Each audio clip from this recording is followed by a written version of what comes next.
TNI menggunakan armada helikopter dan pesawat untuk mendistribusi logistik kepada korban kelaparan karena cuaca ekstrem di distrik Aganugume dan distrik Lambewi, Kabupaten Puncak, Papua Tengah, Rabu 26 Juli 2023. Pesawat yang digunakan milik TNI AU jenis Kraven.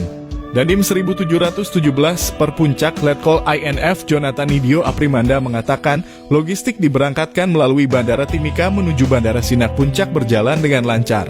Kami mewakili Pemda Puncak mengucapkan terima kasih dan apresiasi setinggi-tingginya kepada Panglima TNI atas bantuan logistik terhadap korban kelaparan akibat cuaca ekstrem di 2 distrik Kabupaten Puncak, kata Letkol INF Jonathan Nidio Aprimanda kepada tribunpapua.com. Kata dia, anggota TNI yang bertugas di Kabupaten Puncak telah berusaha semaksimal mungkin untuk menjaga masyarakat. Namun saat cuaca menantang seperti sekarang, kekeringan dan kelaparan justru menjadi fokus tambahan para prajurit di lapangan.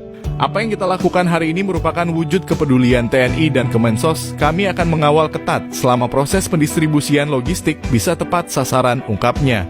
Sebelumnya, dan Lanut Yohanis Kapiau Timika, Letkol Slamet Suhartono mengatakan unsur TNI dan Kemensos mengirimkan bansos di wilayah terdampak kekeringan akibat hujan es yang hari ini rencana di-dropping. Logistik akan dikirim dari Timika menuju Bandara Sinak, kemudian melalui jalur darat akan didistribusikan ke 2 distrik tersebut, ungkap Letkol Slamet Suhartono.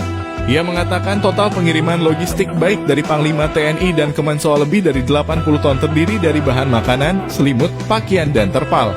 Total 80 ton lebih itu berasal dari Panglima TNI, Kemensos, pemerintah provinsi, PT Freeport, dan BPBD semuanya untuk warga terkena dampak kelaparan, tuturnya.